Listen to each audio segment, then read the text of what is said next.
Cake বানাতে যদিও আমি অনেক বেশি পারদর্শী না, তারপর অন্যান্য আপুদের ভিডিও দেখে যতটুকু শিখছি মোটামুটি চালাইতে পারি আর কি। আজকে আমি একটা কেক তৈরি করে অনেকগুলো কাপ কেকের রেসিপি শেয়ার করব আপনাদের সাথে। প্রথমে আমি খুব সহজভাবে একটা চকলেট গানাশ তৈরি করে নিব। প্রথমে আমি একটু চকলেট কুচি করে নিব, আর তার মধ্যে দিয়ে দিব আমি গরম দুধ। কিছুক্ষণ নাড়াচাড়া করলেই দেখবেন চকলেট গানাশ হয়ে গেছে। এবার আমি যে মোলটাতে কেক বেক করব সেটিকে আগে থেকেই রেডি করে নিচ্ছি। একটু তেল ব্রাশ করে তার উপরে আমি একটা কাগজ দিয়ে দিলাম। এবার শুকনো উপকরণগুলো একসাথে রেডি করে এক সাইড করে রেখে দিব। নিয়েছি হাফ কাপ ময়দা, 1 টেবিল চামচ কর্নফ্লাওয়ার, 1 টেবিল চামচ কোকো পাউডার এবং হাফ চা চামচ বেকিং পাউডার। এবার সবগুলো উপকরণ আমি একসঙ্গে ভালো করে নেড়েচেড়ে এক সাইড করে রেখে দিব। অন্য একটা বাটিতে আমি বড় সাইজের 2টা ডিম ভেঙে নিলাম। এবার ডিমের মধ্যেই চিনি দিব হাফ কাপ।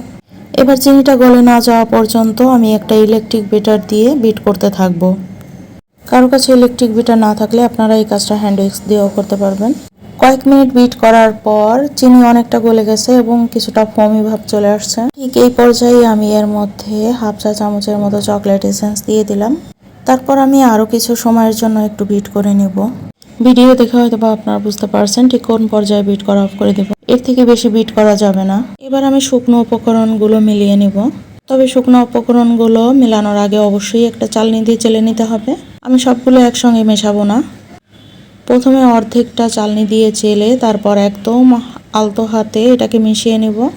একটু সময় নিয়ে একদম আলতো হাতে এটাকে মেশানোর পর তারপর আমি বাকি যে শুকনো উপকরণগুলো আছে সেগুলোকেও মিশিয়ে নেব। আর ঠিক এই পর্যায়ে খুব সাবধানে এটাকে মেশাতে হবে। অনেক জোরে জোরে এটাকে মেশানো যাবে না, খুব আলতো হাতে মেশাতে হবে সময় নিয়ে। ওদিকে আমি শুকনো উপকরণগুলো মেশানোর ঠিক আগ মুহূর্তে আমি ওভেনটাকে প্রিহিট করতে দিছি।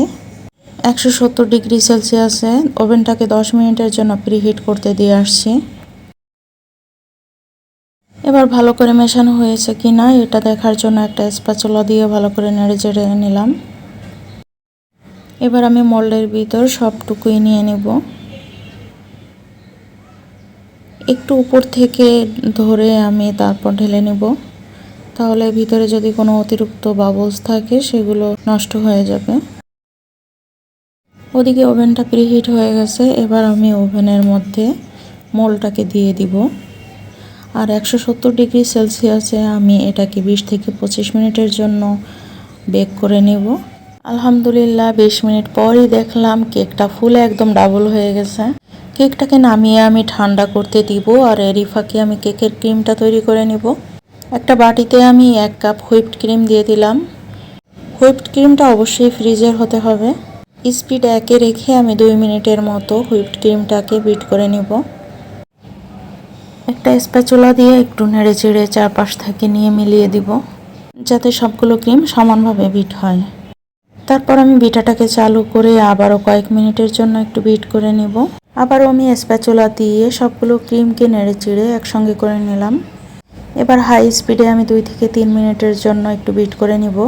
ক্রিমটা একদম পারফেক্টলি তৈরি হয়েছে, যে কারণে স্প্যাচুলা দিয়ে উল্টা করে ধরলেও ক্রিমটা পড়ে যাচ্ছে না। আর এখন ক্রিমের মধ্যে আমি 1 চা চামচের মতো চকলেট পেস্ট দিয়ে দিলাম। আর তারপর 30 সেকেন্ডের মতো একটু বিট করে নিব। ব্যাস হয়ে গেল আমার ক্রিম একদম রেডি। এবার কেকটাকে আমি একটা প্লেটে ঢেলে তার থেকে কাগজটা তুলে নিলাম। আপনারা দেখতেই পাচ্ছেন কেকটা কত স্পঞ্জি হয়েছে। এবার কেকটাকে আমি একটু হাত দিয়ে গুঁড়া করে নিব। যেহেতু আমরা কাপ কেক তৈরি করব তাই কেকটাকে আমাদের গুঁড়া করতেই হবে। এবারে একটা পাইপিং ব্যাগের মধ্যে আমি কিছুটা কেকের ক্রিম নিয়ে নিলাম। আর পাইপিং ব্যাগের মধ্যে আমি আগেই ছোট্ট একটা নজেল নিয়ে নিয়েছি। পাইপিং ব্যাগের মধ্যে যতটুকু ক্রিম ধরানো সম্ভব হয় আমি ততটুকু নিয়ে ক্রিমটাকে এক সাইড করে রেখে দিব। আর হ্যাঁ, আমি আজকে সবটুকু কেক দিয়েই কাপ কেক তৈরি করব না, আমি অর্ধেকটা কেক গুঁড়া করে নিয়েছি, কারণ আমি অনলি 10টা কাপ কেক তৈরি করব, বাকিটুকু আমি রেখে দিব এভাবেই। এবার 10টা কাপ আমি সাজিয়ে নিলাম এবং তার মধ্যে কেকের গুঁড়া দিয়ে দিলাম। কতটুকু কেক দিবেন আর কতটুকু ক্রিম দিবেন এটা যার যার নিজের উপর নির্ভর করে। কেউ যদি কেক বেশি খেতে চায় তাহলে কেকের পরিমাণ বেশি দিবে, আর কেউ যদি ক্রিমের পরিমাণ বেশি খেতে চায় তাহলে ক্রিমের পরিমাণ বেশি দেবে, কেকটা একটু কম দিবে। তো আমি এটাকে অনেকটা সমান সমান করেই দিয়ে দিলাম।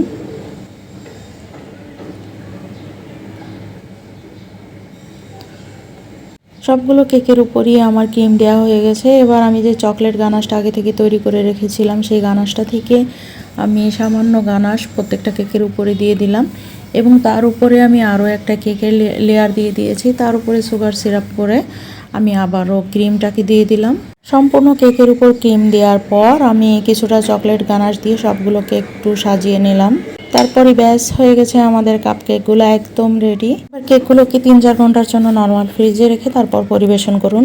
আজকের ভিডিওটি এই পর্যন্ত। আল্লাহ হাফেজ।